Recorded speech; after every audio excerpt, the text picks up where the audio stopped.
안녕하세요 여러분, 짠돌이를 위한 부동산 TV입니다. 오늘은 좀 색다른 주제로 여러분들과 정보를 공유해 보려고 합니다. 실제 부동산 부자들의 추천서인 월급쟁이 부자로 은퇴하라 라는 서적에 대한 이야기를 나눠보려고 하는데요. 딱 제가 느끼고 판단한 만큼만 정리해서 영상에 담아 보려고 합니다. 자, 현대 사회에서의 월급쟁이인 우리들은 이제 회사만 믿고 있기에는 너무나도 미래가 불안한 시대가 되어버린 것 같습니다. 아직 집을 사지 않은 사람들은 언젠가는 집값이 떨어지겠지라는 막연한 희망을 품고 살아가고 있고요. 하지만 나쁜 사람들은 이러한 약자들의 심리를 이용하여 과격한 폭락 유튜브 콘텐츠로 어그로를 끌고 정작 본인은 막대한 채널 운영 수익을 창출하고 있습니다. 저는 정말이지 이런 사람들이 정말 무책임한 사람들이라고 생각합니다. 남의 불행을 이용하거나 공포를 조장하여 돈을 뜯어내려는 그런 사람들이 뚱이꾼들보다 더 나쁜 사람들이라고 생각합니다. 실제로 유리지갑의 직장인들은 생활 형편이 억대 연봉자가 아닌 이상은 좀처럼 나아지질 않고 있고요. 매번 더 높은 곳을 향하여 열심히 올라가고 있는 사다리를 심하게 걷어차이고 있는 우리 월급쟁이들의 비애에 대해서 저 역시 격하게 공감하고 있습니다. 지금으로선 개인이 할 수 있는 것이라고는 세상의 흐름을 이해하고 그것을 활용하는 방법밖에는 없습니다. 왜냐하면 딱히 다른 대안이 없기 때문이죠. 자, 흔히들 투자로 얻는 소득을 불로소득이라고 합니다. 과연 왜 그럴까요? 여러분이 투자하는 목표의 1순위는 무엇인가요? 그것은 바로 노후 준비라고 대답을 해야 맞는 것 같습니다. 부자들의 호화로운 삶을 꿈꾸지 말고 당장 나의 노후 준비를 위하여 투자를 생각해야 되는 것이 정답인 것 같습니다. 여러분들이 생각을 바꾼다면 투자는 이제 남는 시간에 간간히 하는 용돈벌이가 아니라 은퇴 후에도 생존하기 위한 생존 기술로 생각하셔야 됩니다. 한창 일할 나이에 내 스스로 은퇴 준비를 하지 않으면 과연 누가 대신 나의 은퇴를 책임져 줄 수 있겠습니까? 여러분은 혹시 자신의 1년 뒤, 5년 뒤, 10년 뒤의 모습을 생각해 보신 적이 있으신가요?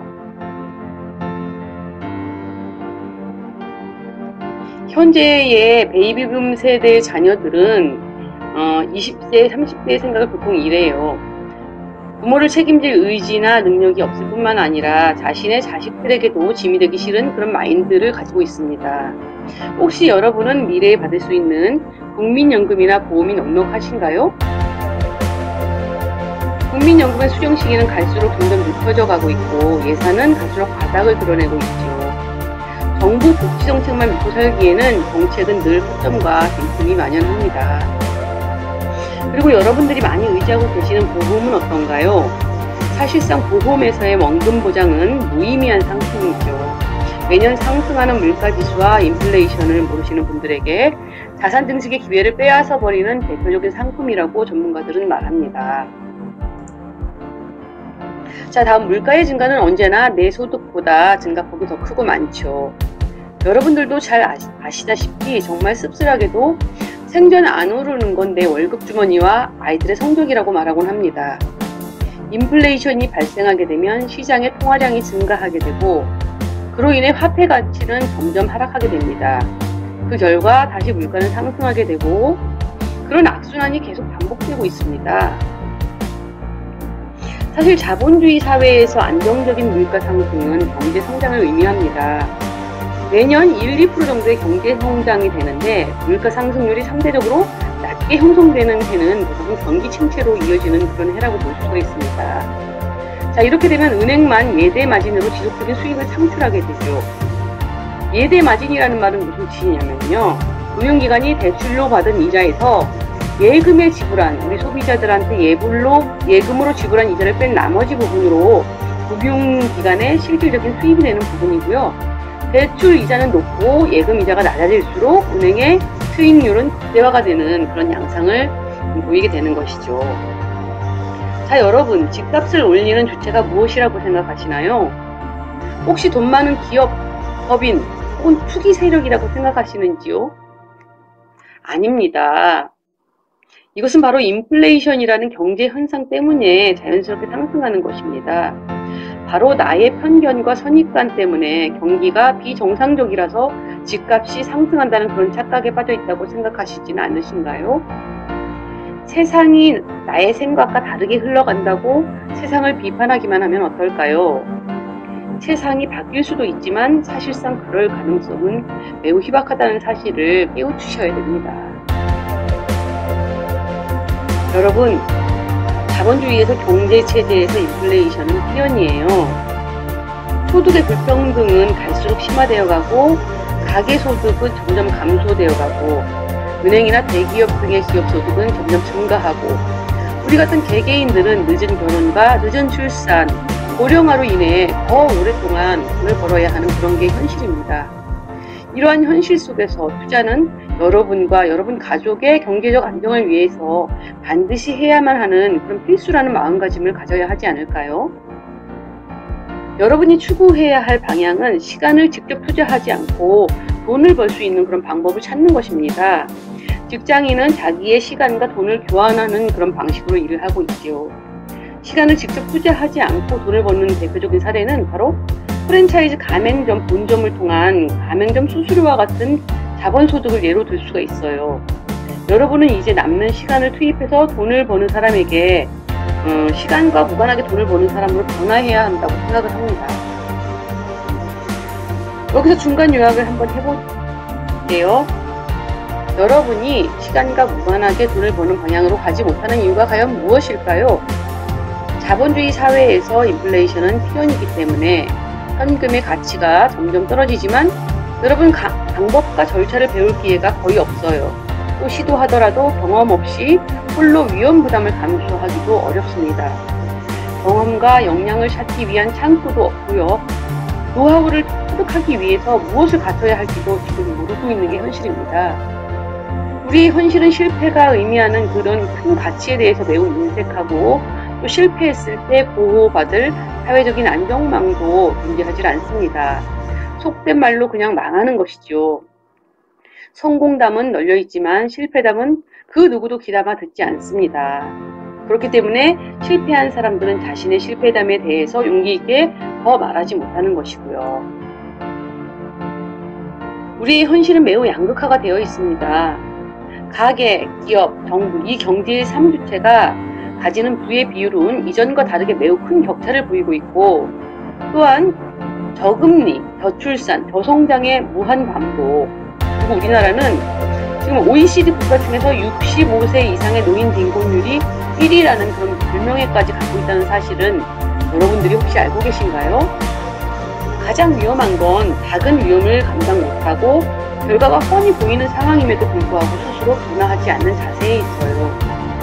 여러분이 돈을 통장에 넣어두고 이자에 만족하며 산다면서 여러분은 돈으로 할 수 있는 것들을 계속 줄어들게 됩니다. 여러분이 돈을 통장에 넣어두고 이자에 만족하며 산다면 여러분이 돈으로 할 수 있는 것들은 계속 줄어들게 됩니다. 왜냐하면 시간이 여러분의 돈을 점점 갉아먹을 테니 말입니다. 인플레이션이라는 경제 현상은 조용히 다가와서 여러분을 경악하게 만듭니다. 저도 마찬가지지만 최근 여러분들이 많이 느끼셨을 거라 예상이 됩니다. 자, 여러분, 이제는 내가 직장인이 아니라는 전제로 대안책을 찾아야 하지 않을까요? 그 대안책이라 함은 사업이나 투자가 될 수 있겠죠. 여기까지 영상을 보고 계셨다면 여러분은 가능성이 있습니다. 자, 이쯤에서 저는 부자들이 흔히 말하는 명언 한마디 알려드릴까 합니다. 행동 대신 불평을 늘어놓는 것을 피하라 라는 말이고요. 자본주의 사회에서 덮어놓고 문제점만 비난하는 사람보다는 현실을 직시하고 배워가며 노력하고 해결하려는 사람에게 더 많은 기회가 생긴다는 의미로 해석할 수 있을 것 같습니다. 이제 우리에게는 돈을 버는 방식보다는 돈을 쓰는 방식을 변화시키는 것이 더 중요하다고 봅니다. 자산을 흔히 생산자산과 소비자산으로 분류할 수 있는데요. 생산자산은 가지고 있으면서 스스로 가치가 상승하는 자산을 말하고요. 대표적으로 부동산, 주식, 유명 미술품이나 유물, 저작권, 다단계 프랜차이즈 같은 것을 의미합니다. 소비 자산으로는 은행 예금, 자동차, 쇼핑, 외식, 여행 이런 것들이 있고요. 자, 돈을 버는 방식은 시간과 무관하게 버는 방식과 직장인들처럼 시간을 투입하여 버는 그런 방식이 있겠고요.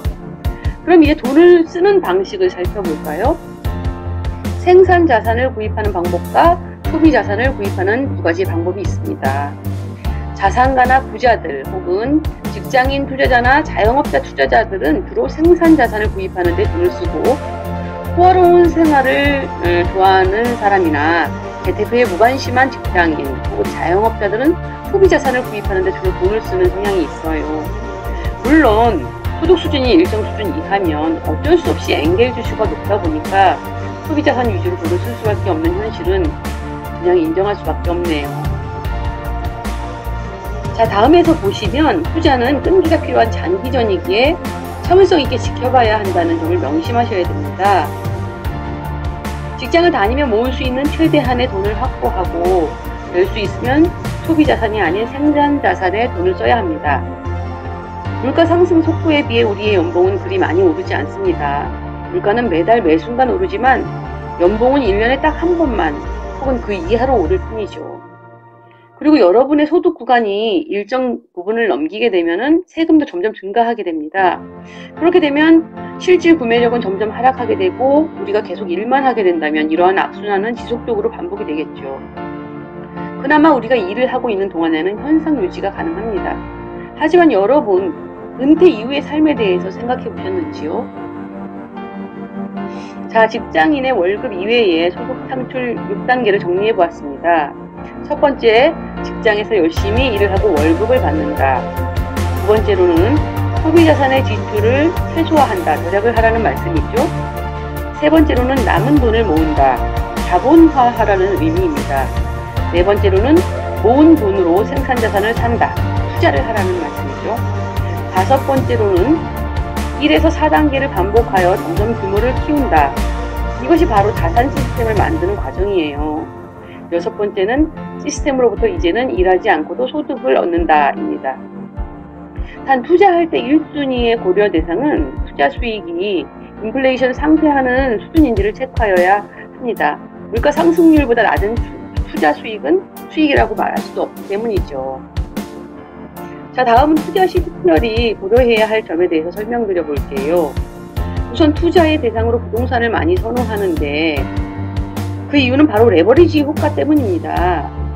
레버리지 효과라는 것은 지렛대 효과를 뜻하는 것이고요. 경제 용어상 타인의 자본을 이용하여 자기 수익률을 높이는 효과를 말하는 것이죠. 부동산에 있어서의 레버리지 효과는 전세를 이용하여 투자하는 것을 말하고요. 임차인에게는 전세금을 받아도 이자를 지급할 필요가 없잖아요. 은행 대출 이자만 지급하면 되는 것이기에 세입자에게서 받은 그 전세금을 내 지렛대로 활용하여 생산 자본에 투자하는 이른바 갭투자라고 하는 게 이러한 방식이라고 말할 수 있습니다. 직접 매물들을 확인하고 투자 경험이 한 번, 두 번 쌓이다 보면은 매매 과정에서 일정한 패턴을 확인하고 점점 노하우를 쌓아갈 수가 있게 되는 것이죠. 참고로 부동산의 여름 비수기는 6월 초부터 8월 중순까지고 겨울 비수기는 11월 초에서 1월 말이기에 이 점을 참고하시기 바랍니다. 참고적으로 주식은 소액 투자도 가능하고 환금성이 좋고 쉽게 접근할 수 있기 때문에 많은 분들이 수월하게 접근하는 투자 방식이기도 하지만 신중을 기하셔서 해야 할 투자 방식이니 이 점도 참고하시기 바라겠습니다. 부동산은 인류 역사상 단 한 번도, 단 한순간도 자산으로서의 가치를 잃어본 적이 없다고 합니다. 다음 편 영상에서 월급쟁이 부자로 은퇴하기를 한 번 더 다뤄볼까 합니다. 관심이 있으신 분께서는 다음 편을 기대해 주시고요. 영상이 너무 길었다면 양해를 바라겠습니다. 이상 짠돌이를 위한 부동산 TV였고요. 감사합니다.